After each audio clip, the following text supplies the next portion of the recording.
kasih Ibu Ikan telah memberikan kesempatan kepada saya pada hari ini untuk bisa melakukan wawancara dengan Ibu berkaitan dengan tugas CGP saya.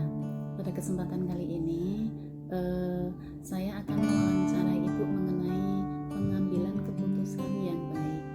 Langsung saja Bu, untuk pertanyaan yang pertama. Selama ini bagaimana Ibu dapat mengidentifikasi kasus-kasus yang merupakan dilema etika atau rujukan moral? Cara saya melakukan identifikasi kasus-kasus yang merupakan dilema etika atau rujukan moral adalah dengan berprinsip pada kebenaran atau kebajikan lawan kesalahan atau kejelekan. Kasus yang termasuk dilema etika itu apabila ada dua kepentingan yang sama-sama benar atau sama-sama mengandung nilai kebajikan. Sedangkan kasus yang tergolong rujukan moral itu apabila mengandung dua kepentingan yang saling bertolak belakang antara kebenaran melawan kesalahan. Jadi, paradigma pemikiran yang dialami dalam situasi dilema etika itu adalah antara individu lawan masyarakat, rasa keadilan lawan rasa kasihan, kebenaran lawan kesetiaan, dan jangka pendek lawan jangka panjang. Pertanyaan yang kedua, selama ini bagaimana Ibu menjalankan pengambilan keputusan di sekolah Ibu, terutama untuk kasus-kasus di mana ada dua kepentingan yang sama-sama benar atau sama-sama mengandung nilai kebajikan?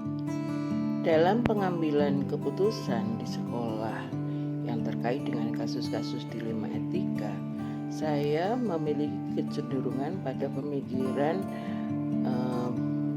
kita harus banyak melakukan itu demi kebaikan orang banyak, dan juga menjunjung tinggi prinsip-prinsip atau nilai-nilai yang saya yakini selama ini dengan melakukan apa yang saya harapkan orang lain juga melakukan kepada saya. Namun semua ini tidak lepas dari prinsip berpikir berbasis nilai akhir atau berbasis peraturan maupun berbasis rasa peduli. Untuk yang selanjutnya, langkah-langkah atau prosedur seperti apa yang biasa Ibu lakukan di dalam pengambilan keputusan?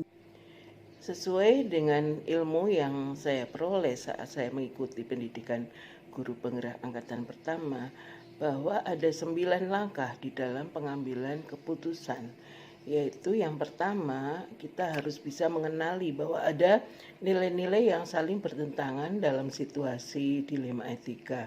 Kemudian yang kedua, kita harus bisa menentukan siapa saja yang terlibat dalam situasi ini. Kemudian yang ketiga adalah kita harus mengumpulkan fakta-fakta yang relevan, yang lengkap, dan fakta-fakta yang dapat dipertanggungjawabkan dengan situasi yang seperti ini.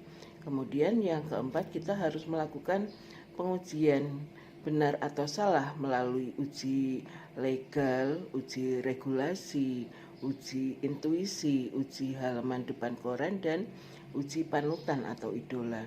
Sedangkan langkah yang kelima, kita harus melakukan uji paradigma benar lawan benar dengan menggunakan 4 prinsip paradigma tadi yang saya sampaikan. Dan yang keenam adalah melakukan prinsip revolusi.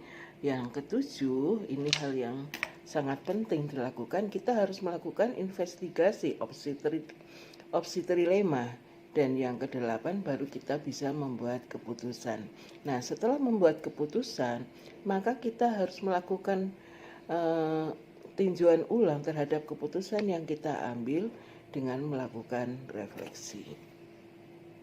Selanjutnya Ibu, hal-hal apa saja yang selama ini Ibu anggap efektif dalam pengambilan keputusan pada kasus-kasus dilema etika? Hal-hal yang saya anggap efektif di dalam pengambilan keputusan pada kasus dilema etika adalah kemampuan mengidentifikasi nilai-nilai yang bertentangan dan mengumpulkan fakta yang sebanyak-banyaknya dan selengkap-lengkapnya, untuk kemudian kita juga harus melakukan opsi trilema. Artinya kita harus mencari opsi-opsi lain di luar dua opsi yang kita hadapi atau fakta-fakta yang kita hadapi. Di sini kemungkinan akan adanya win-win solution. Hal-hal apa saja yang selama ini merupakan tantangan dalam pengambilan keputusan pada kasus-kasus dilema etika? Hal-hal yang menjadi tantangan di dalam pengambilan keputusan pada kasus dilema etika menurut saya adalah terletak pada pengujian terhadap 4 paradigma pemikiran, yaitu individu lawan masyarakat, rasa keadilan lawan rasa kasihan, kebenaran lawan kesetiaan, maupun jangka pendek lawan jangka panjang. Apakah Ibu memiliki sebuah tata kala atau jadwal tertentu dalam sebuah penyelesaian kasus dilema etika? Apakah Ibu langsung menyelesaikan di tempat atau memiliki sebuah jadwal untuk menyelesaikannya? Bentuk atau prosedur seperti apa yang Ibu lakukan? Dalam menyelesaikan kasus dilema etika, saya akan melakukan skala prioritas berdasarkan sifatnya, baik berdasarkan waktu, kepentingan sekolah, dalam hal ini adalah terkait dengan identitas dan kemajuan sekolah, maupun kepentingan atau kebutuhan belajar murid, terlebih lagi jika menyangkut keselamatan seluruh warga sekolah.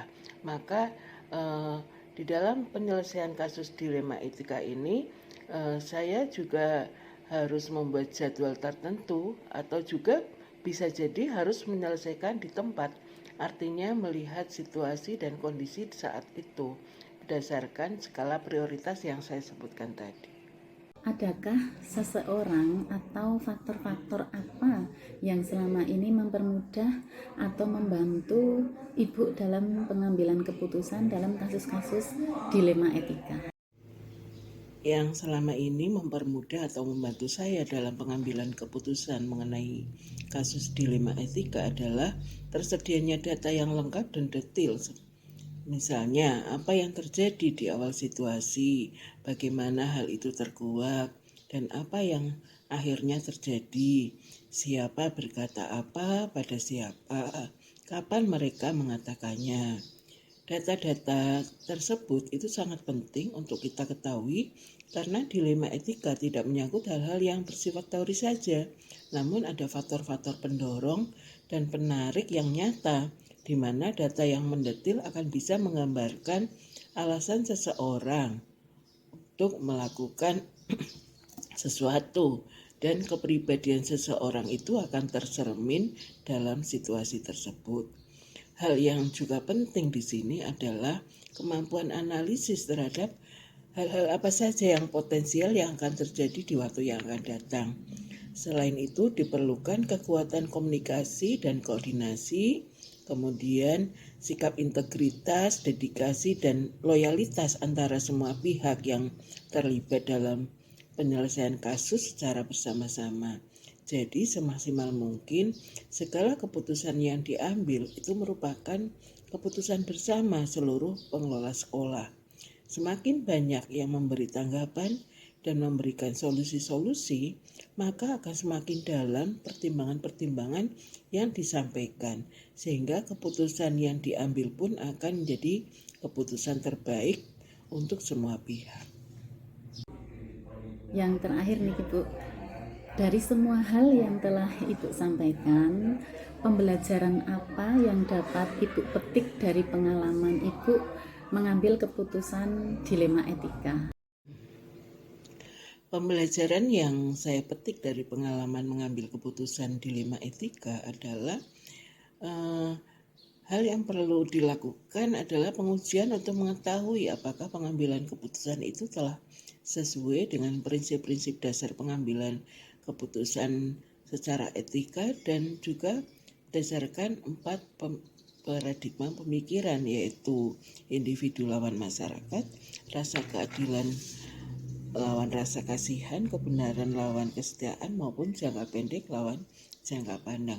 Jadi hal yang sangat penting di sini kita harus melakukan refleksi terhadap apa yang sudah kita putuskan, rangkaian langkah-langkah pada saat pengambilan keputusannya, ya itu harus kita refleksikan sehingga betul-betul pengambilan keputusan itu adalah keputusan terbaik untuk semua pihak.